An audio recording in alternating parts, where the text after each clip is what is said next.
Congratulations.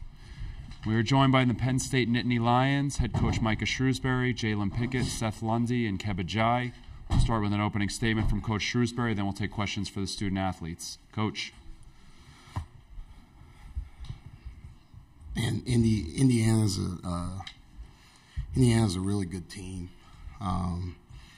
Trace Jackson Davis is a stud, and being from Indiana and being able to see him, like he played for Zach Hahn, who I coached at Butler, and seeing him from high school all the way through, he's special.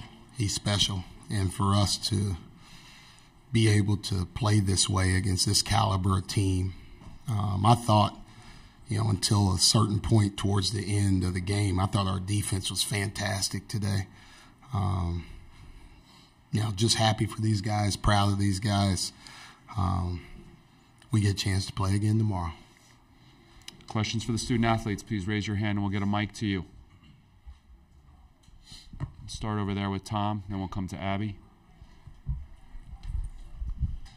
Jalen, you were able to back your way in quite a bit today, and they kind of looked like they kept throwing the same sort of defense at you. Were you at all surprised that they didn't change up on you too much? They were kind of staying home on shooters. We played them earlier this year. We shot bombs away from three, so we kind of figured they were going to stay home. So I was able to really get into the gaps and get deep to where I wanted to be able to just rise up and shoot it. Abby. Kebba, you grabbed 4 offensive rebounds. The team got 9 as a whole, and you guys scored 12 points off of those. How hard is that to do against a team like Indiana? Offensive rebound is not in general, it's not easy at all because, especially playing against someone like Trace Jackson Davis, All-American and all that. And so, every time I was going for my rebounds, I just wanted to, I had a winning mentality. I wanted to go out there and win. So we'll go to Mason, front row left. Jalen, you guys have now won 3 straight games in this tournament, and like Coach just said, you guys have an opportunity to play one more. What does it mean to you guys have just been able to constantly overcome despite your lower seed? It's really important for us. We have a poster in our locker room saying believe, and, I think our team is believing in us. We ended the regular season pretty well on a high note, and now, it's showing in the tournament, and I feel like we're playing our best basketball right around here now. We'll go all the way to the far left side. Kebba, you dealt with a lot of physicality today from Trace, Race, and everyone that they have in the post. How do you feel physically, and how did this stack up against what you expected from those guys physically? Honestly, I expected just what they did. You know what I'm saying? So they're very physical, and I was preparing for that too. So right now I feel great because we got the win, but later my body might be hurting and all that. But it's all good. Other questions for the student athletes? We'll go over here to Jay on the left-hand aisle. For Seth or Jalen, they had that stretch in the second half where they rallied to tie it at 47, and then you guys pulled away right again after that. What does that stretch right after they came back to tie it at 47 say about your guys and your mental toughness around this time of year? Seth. That's just we've been dealing with that this whole tournament. The game of basketball is all about runs, and they won, they run, and that's every single time we just huddle up and talk to each other and just bring the group back together. And we feel like we play 3 road games here, and the crowd is always against us and stuff like that. I feel like all these teams are closer to this location, so it's a road mentality, and we won't let the crowd rattle us or nothing. We just stick together and keep fighting. Far right side, Dan. Seth, Jalen, you guys have been through so much over the course of not just this season but last season as well. What does it mean to you guys to have this Big Ten season be ending with a chance to play for a championship? Jalen first, then Seth. It's really special. We felt like throughout the whole year we've seen guys putting in work, and we all talked about what kind of team we can be when we're all on the same page and we're all playing together. And, to be standing here right now in this moment, it's kind of refreshing, but it kind of makes us more hungry because we want to go out and, finish what we started. Go all the way back on the far left side. Jalen, when you guys were, things got a little nervy there at the end, was there any change in mentality for you guys, or what happened that kind of allowed that, and how did you recover in the end? They turned up the heat a little bit with the press. We got to clean up that a little bit, so I'm sure we're going to walk through some things there. But we just got to learn how to finish games. So we're not perfect, but we're going to watch film, review that, and we'll be better for tomorrow. In the middle, second row, Jeff. Yeah, Jalen, you guys obviously are one of the best teams in the country at not only three-point shooting but percentage of points from three. What is it about your offense that gives you guys the ability to be this productive, this consistently? Him. Dude draws up great plays for us, and we shoot a bunch of open shots. So, I mean, when you get open looks, it's amazing. It builds confidence, and then once you do that, you know, we're really good players too, and we all work on our game. You seen Seth last time. Once he's in a rhythm, I mean, he can shoot from anywhere and shoots from anywhere regardless whether he's, you know, warming up or not. He shoots from anywhere, so. Take a few more for the student athletes all the way on the far left side by the curtain. Pick, where are you guys physically as a team? You touched on it a little bit, but the challenge of playing 4 games in 4 days, how are you prepared for that? And what do you think you have to do between now and the next game to get where you need to be? It's a championship game. Nobody's tired. Nobody's fatigued. It feels like day one, honestly, coming up. But we're going to get in with Justin, my trainer, and just do some treatment and stretching. We have a routine going at the hotel, so we're going to get on top of that. One last one for these guys. Anybody? All right, you guys can head back to the locker room. Congratulations. Good luck tomorrow. We'll continue with questions for Coach Shrewsberry. If you have a question for Coach, raise your hand. We'll start here in the middle with William.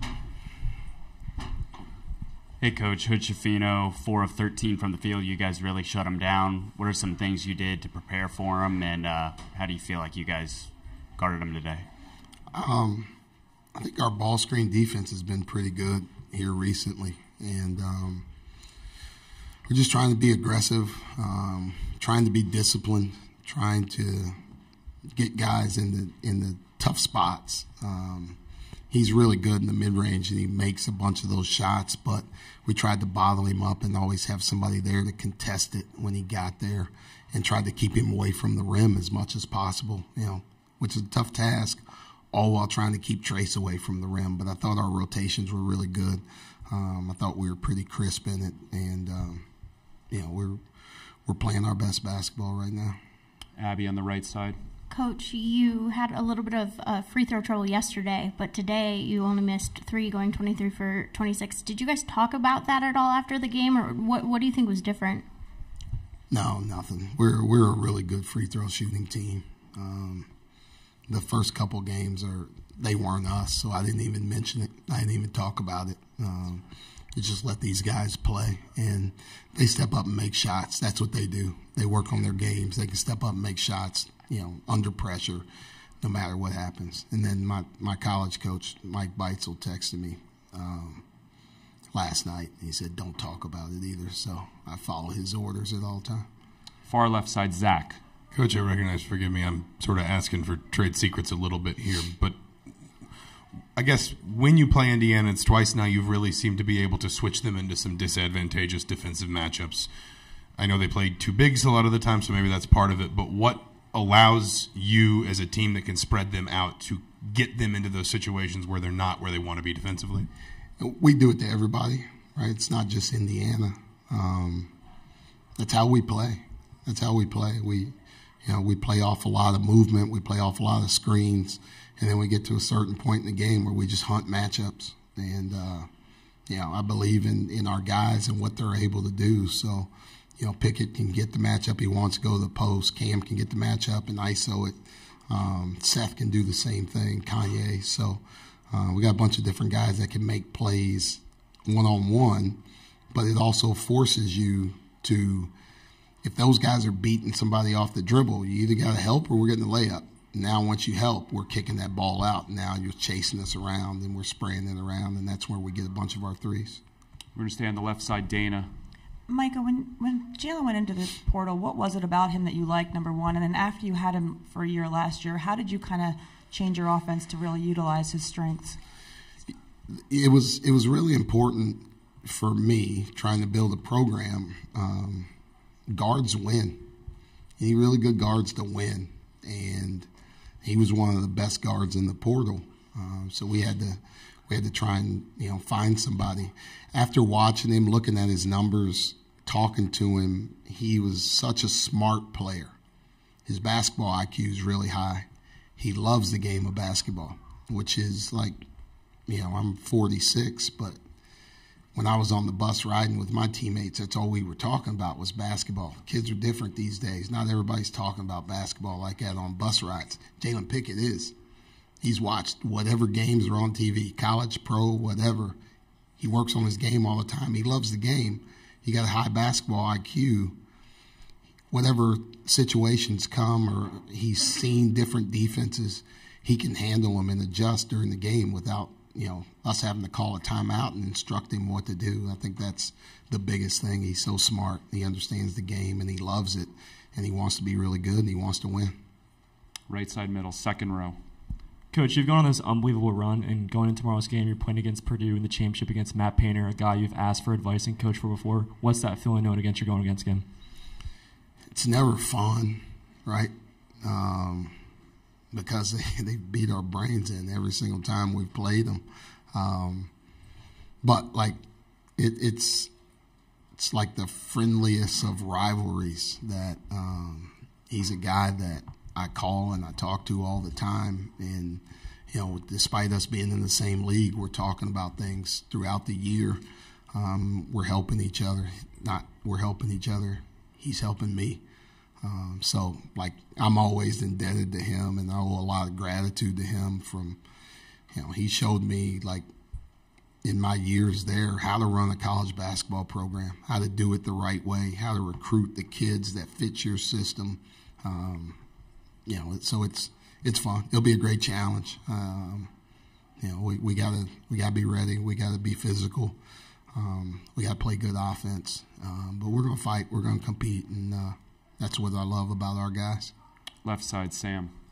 Micah, I'm going to debunk what you said just a little bit, because Matt had said earlier this year a lot of what they run are things that they took from you, that you brought from Butler, that you brought from the Celtics. Zach was up here earlier and said how he wouldn't be where he is if you didn't help develop him as a freshman. How much do you see kind of your footprint still on that program and what it's done?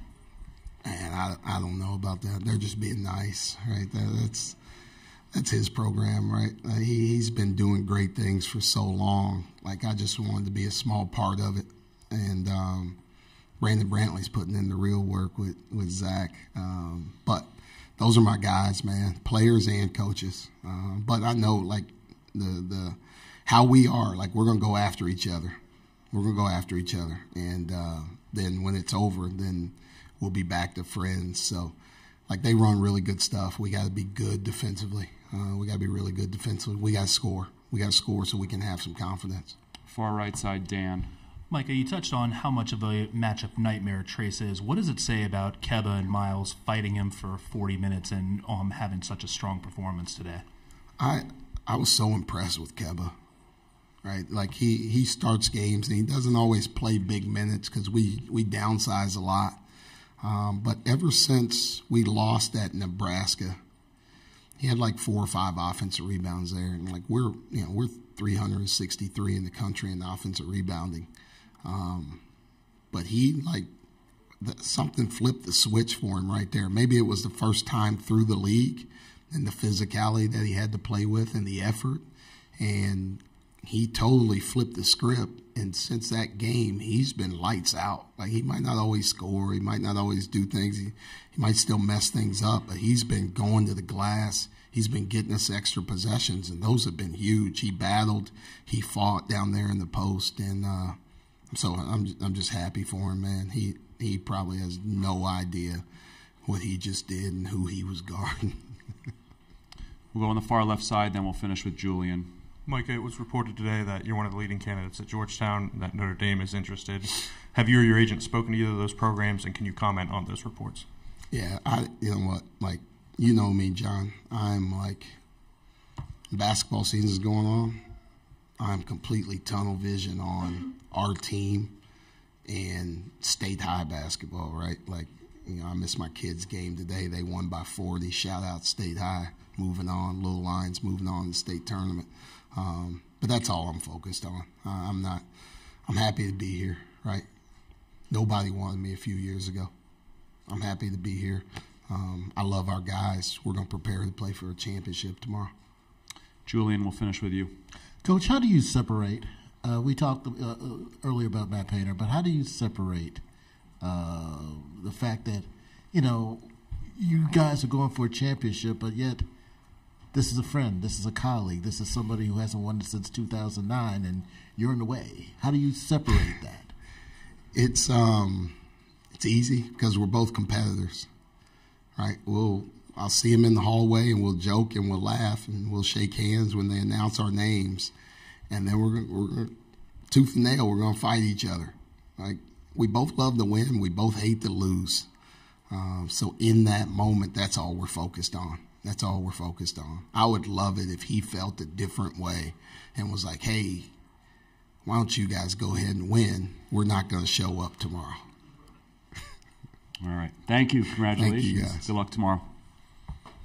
We'll be joined by Indiana momentarily.